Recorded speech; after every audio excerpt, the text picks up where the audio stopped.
Meri. Oh my gosh, I forgot you was on the Back to show. Meri. Yep. Kody used to reassure her that his love for her, when they first got together, would be forever. That he was always going to be there for her. That's usually how it goes. And Meri had those fears when they first got together that this might not be a forever good thing. Meri thought that the love that they had for each other would mean something to him. And trying to make all this work, it hasn't. He said that he never loved her and was just trying to affirm it. And Kody says she can stick around, but we're never going to have a marriage relationship. Meri intends to still keep a relationship with Robyn's kids. Kody didn't want to be open about how their relationship is actually operating. And Meri says she's not going to hide it. She's going to lay it out there and let y'all know what's going on.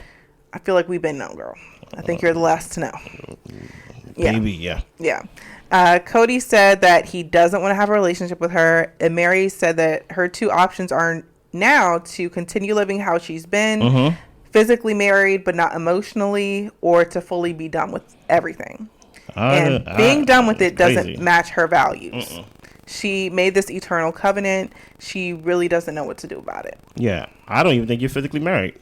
I don't either. I think you got divorced and he got married to Robyn physically, like well, maybe legally. Yeah, you get what I'm saying. What did you think about this scene? Do you have any thoughts on this scene right here? I really don't. I feel like it's more the same. I'm just like, Meri, catch up.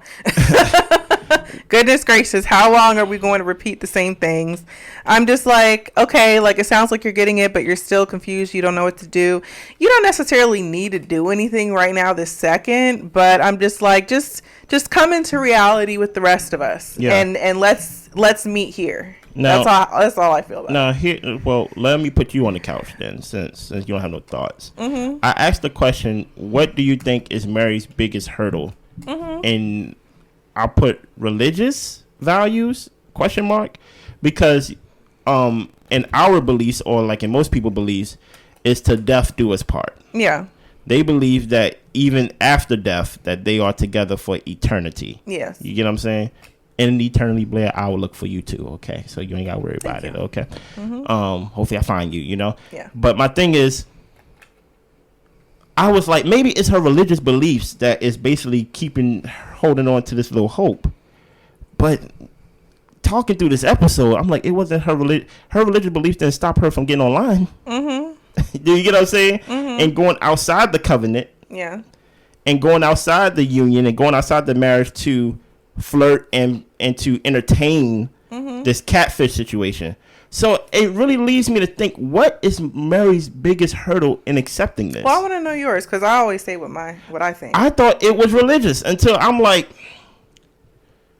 because usually a lot of people do what they do in life because they fear damnation. They fear like there's a consequence to how I live. So if I break a vow to God, I don't want God to punish me. But I heard Meri say throughout this season that she don't really care about the polygamous values. I vividly hear her saying that early in the seasons and things like that. So compared to Robyn, you get what I'm saying, who's like, listen, I came in here to be a sister wife. I ain't coming here to be the only wife. So with Meri, it has to do. This gonna sound crazy. And listen here. This is how crazy this gonna sound.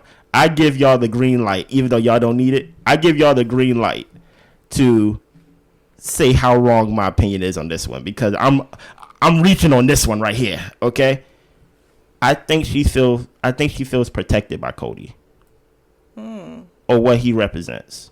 And like she'd be doing life alone if she really left him. Yeah, understand. Like I think her mother died, right? Yeah. And we know anything about her father? No. I don't. Only thing that I don't remember anything about her father.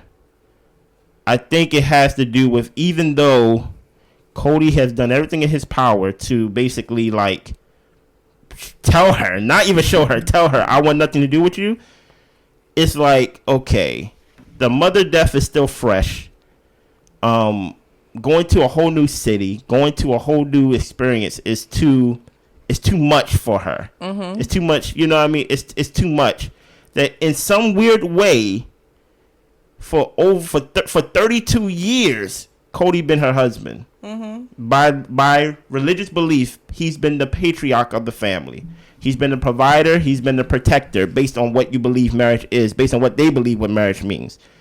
I think in some weird way she feels protected by her abuser. And I don't mean domestically. I mean mental abuse, verbal abuse. I'm not saying Kody put his hands on her and things like that. I think she just feel protected in some weird way that she just don't want to leave. Okay. Or like it's hard for her to leave. It's hard for her to even, like, she can accept he don't treat me right. He don't treat me right. He don't tell me that he loves me. He don't call me. He don't do none of these things for me. I feel like an outcast. You say he don't want to be with me, but I still don't know what to do. Like he called like it's not even. It's like I should get no calls on holidays. I am not involved in his life, but I'm not leaving. I'm like, it's weird. It's like I think there's some type of weird wiring to where she feels like you fall into that routine of like if this is what life is, I can get accustomed to this and I can do life like this. But life without Kody or like without that whole experience that I've known for 32 years, I don't know what that life looks like. Yeah. And I'm too old to go through that by myself and to go through that challenge by myself. I don't know if I can beat that, but I know that I can manage this because I've been doing it for over at least 7 years based on their 25th anniversary going to now. Yeah. So at least minimum 7 years. That's what I think. Anything else on this episode you want to share? Any opinions, Blair? Not really. I just feel like Meri's just finally starting to realize what's going on. And I hope with that she can make some decisions for herself. And I think she's on the good track as far as like moving and starting her businesses somewhere else and being around her best friend. So I think she's moving in a good direction. But I'm just like, you're just wasting time. I just feel like she just wastes time. The time that you could have walked away back then, you probably could have been closer to your healing by now. Yeah. And I just hate when people waste time. Like, I understand sometimes it takes time to make decisions and go through things, but I feel like she really drags her feet and just staying in limbo. And I'm just like, I can't feel anything for you because you have the choice to decide for yourself. Yeah. So that was all. Listen, y'all heard Blair. She hates when y'all waste time. If y'all don't take anything from this episode, don't get on Blair's bad side by wasting time. Okay. No. With Meri, she is definitely a case to be studied. Because it's very strange. I don't know. Like I never watched a polygamous show before, so it's very strange to how, like you said, they all have their own definition of what polygamy marriage is. They all have their own definition of what they will go through in a marriage. They all have their own meanings when it comes even to the religious beliefs. But see, even that, I feel like if they were in a church.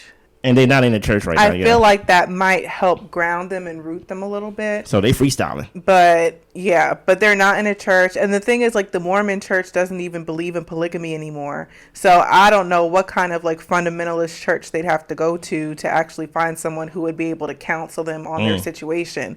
But, yeah, I think if they had a church in a community, it would be able to help keep things in order. But they just don't. Like you said, they're freestyling. Yeah. And maybe it goes back to the first question. Do you believe this plural marriage was doomed from the start? Yes. Yeah. Yes. Yeah, I agree.